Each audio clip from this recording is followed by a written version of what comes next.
The slogan of this rebellion is, "Act now because it's too late." What on earth does that mean? Of course it doesn't mean it's too late to do anything. It's never too late to do the right thing. It's never too late to reduce the harm. However bad things get, there will never be a point where it's possible for us to give up. So that's not what it means. So what does it mean? Well, what I think it means, first and foremost, is that the best time to have acted on this emergency is, well, about 50 years ago. The next best time was about 10 years ago, and the next best time is right now. But what that also implies is that it's too late to have the hopes we could have had for what the transition that we're going to be going through will look like. It's too late to have had the same hopes that we could have had for that if the transition had started 50 years ago or 10 years ago. It's too late to prevent appalling harm. It's too late to prevent mass death. It's too late to prevent the deaths of all the people who've died since we were last here outside this ministry because of this appalling preventable emergency. It's too late to prevent those deaths. Climate chaos is here. This is not something for 2050 or 2100 or 2035 or even 2025. It is here. It is wreaking unprecedented death and devastation already at just 1.2 degrees. It's too late for that not to be the truth. That's the truth that we have to tell and that we have to face every day. And what that means is that it's too late to prevent this emergency. It's too late to focus only on what's called mitigation, on reducing the greenhouse gases which are at the root of the trouble. Yeah? So XR now has this excellent, incredibly modest, immediate demand. Stop all fossil fuel now. Stop all new fossil fuel exploration and production now. So, such a moderate demand. Who could possibly object to this? We already have enough of the stuff to fry ourselves twice over. How could we possibly need more? And you know, we might even be getting somewhere with that demand. It's becoming increasingly difficult for the government to retain any credibility while they plan to go ahead with this new coal mine in Cumbria. Now that there's the Greens as junior partners in the government in Scotland, maybe there might be a chance of stopping new oil exploration off Scotland. Maybe we'll get somewhere with this immediate demand. But you know, what I'm saying when I say that we have to acknowledge the ways in which it's already too late is that there needs to be another immediate demand as well. And that is, as well as stopping new fossil fuel exploration, we need to have a crash emergency program now to cope with the damage that it's too late to prevent. We need to get serious now about not just mitigation, but adaptation. From now on, it's too late to have a focus only on prevention and mitigation and precaution, vital though those things are. What we need to do now and henceforth is also focus on our vulnerability, on the need to adapt, and on the need to adapt in the right way. If the way we try to cope with heat domes and unprecedented storms and rings of fire is by just building higher walls and trying to keep this stuff from coming and hitting us, it's not going to work. It's not going to work. We've got to adapt to the damage that is already here and the worst damage that is already coming. And we've got to adapt in a way that is transformative, a way that involves system change.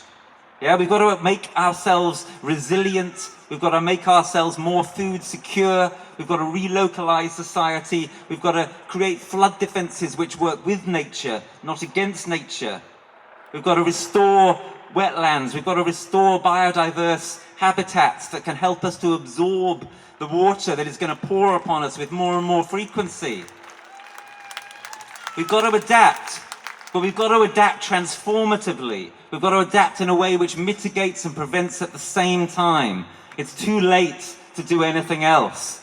So, we need to be demanding of this lot our so-called leaders. We need to be demanding of them not just no new fossil fuel, but a whole load of new transformative adaptation measures to cope with our vulnerability. We need to be demanding of them that they put in place now flood prevention programs that work with nature, that they put in place now ways of growing food that work with nature, not against nature, and that will be able to cope with the horrendous floods of new floods and fires and heat waves that are going to be coming. It's too late for anything else. And one more thing. Can we really expect that our so-called leaders are going to deliver all of that? Just, it's just not quite credible somehow, is it? It's not telling the truth to think, well, it could happen, they could turn around overnight and just do all of these things that I've just been enumerating.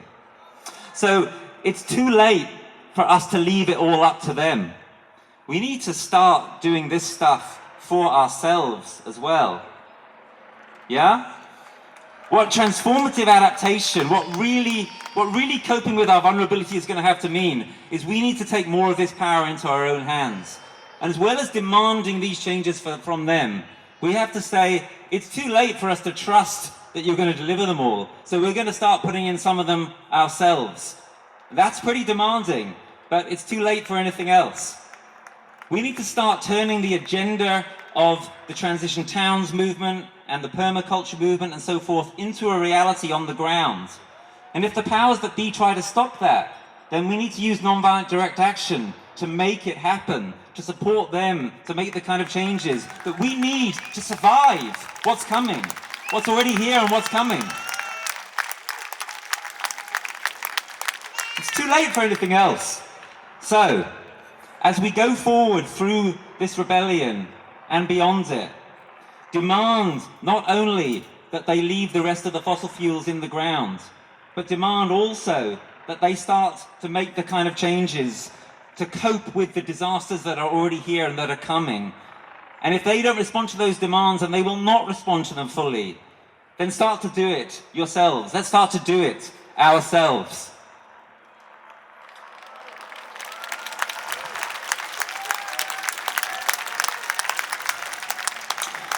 Okay.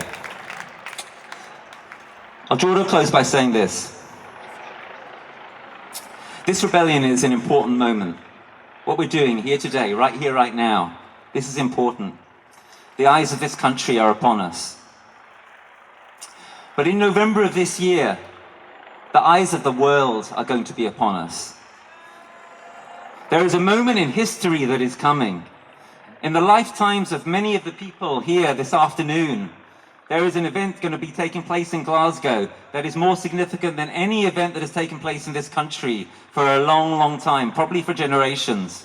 Why is it important? It's important because the governments of the world have the chance to stop this rot from going any further. And it's important because they are not going to take that chance. Just like this government are doing, they are going to fail us. I'm sorry to have to say this bitter truth very bluntly, but it's too late for anything but the truth. The COP is going to fail us. It might fail us a bit more or less badly, but it is going to fail us. The moment in history that we have, that this day here today I see as really above all a preparation for, is when this COP ends, there is an opportunity for a huge wake-up call, for a far greater number of people than are assembled here today, or than those who are listening on all sorts of live media right now. A far larger number are going to be ready to wake up and to be mobilized and to demand those mitigation and prevention measures, and to demand adaptation, to demand that we deal with our growing vulnerability. And if those demands are not heeded, to start to do it themselves, to start to do it ourselves. History is going to be made this November, not by the governments who are going to fail us. It's going to be made by us. Yeah? Let us go forward from today with that solemn intention that whatever we achieve or do not achieve today and the rest of this week and next week, we will use this as the basis for something of much greater significance still. I want to urge you, come to Glasgow in November. Be there for the middle if you can, be there for the start if you can, but whatever you do, be there at the end. Be there at the end to mark the moment in history of their failing us, the moment when we get to say to the world, rise up and join us and transform the future, because they have failed us and now it's up to us. That is what it's going to be about this November. That is the moment in history that is waiting to happen this November.